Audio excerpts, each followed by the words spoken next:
Hay historias que son divertidas, pero que nos pueden enseñar cosas muy distintas. Yo creo que hay información inútil, hay información más inútil que otra, más inservible, pero bueno, si es inútil, por lo menos que sea divertida. Si ustedes son gente normal, les gusta el sushi.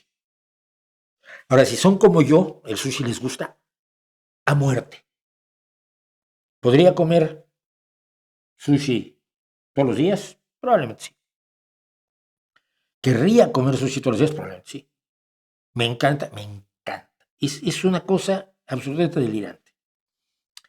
Y uno de los más sabrosos es el sushi de salmón. ¿Por qué? Porque el salmón crudo, aparte que como salmón ahumado, me encanta el salmón ahumado, y como el salmón a la plancha. Mi yerno que pescaba salmón en Canadá y luego te hacía un salmón a la mayonesa que te tiraba de espaldas, es una cosa maravillosa. Me gusta mucho el salmón, pero el salmón crudo se te deshace en la boca, es como mantequilla, es grasiento, es sabroso, etcétera. Bueno, entonces uno piensa, pues esto debe ser más tradicional que las katanas, ¿no?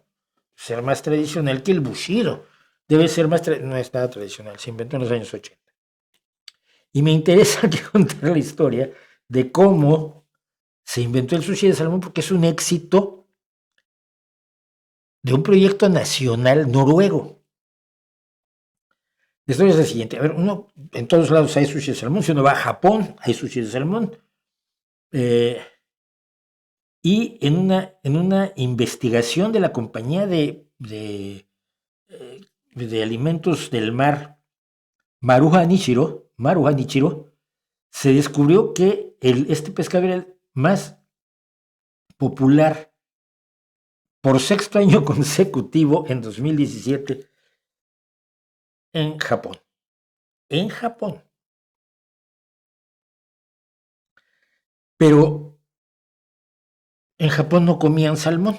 En Japón hay un salmón que es un salmón del Pacífico que tiene un problema, tiene parásitos. Hay algunos pescados con los que se hace sushi ahora, ya los congelamos precisamente por eso, por un parásito que se llama el anisakis. Entonces el salmón que comían en Japón pues, lo comían o curado o asado, o cocinado pues, para matar los parásitos. Y además es una especie distinta, emparentada con el salmón del Atlántico, con el salmón del norte, pero no es la misma. Bien. Entonces, el problema fue que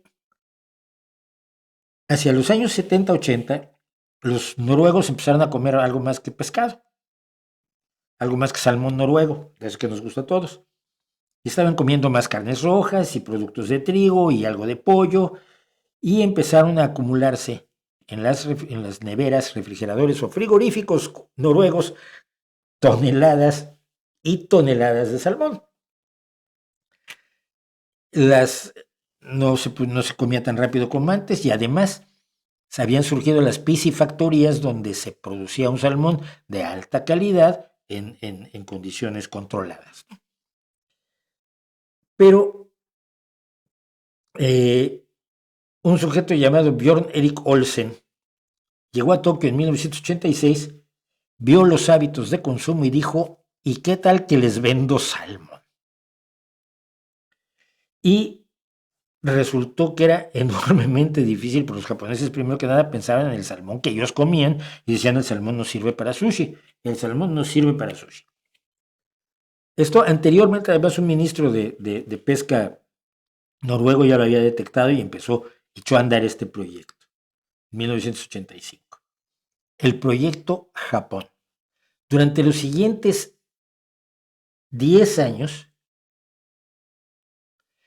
Noruega se dedicó a tratar de venderle salmón a los japoneses. Por ejemplo, el salmón del Pacífico se llama sake, como la bebida de arroz,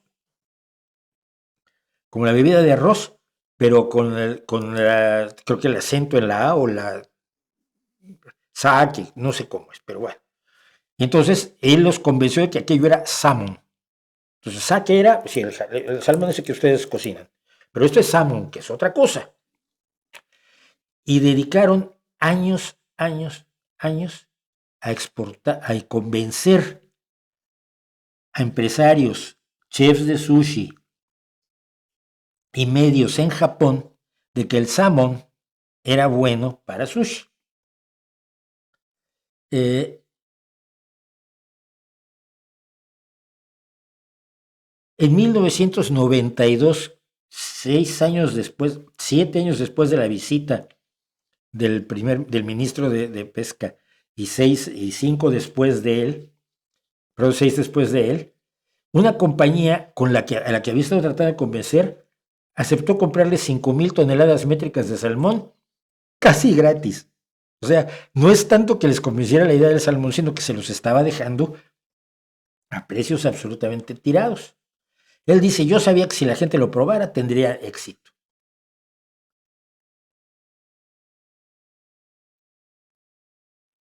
Y poco a poco empezó a meterse el salmón en Japón. Y de Japón sale al resto del mundo la idea, hacia 1995, de que el salmón era una excelente solución para el sushi.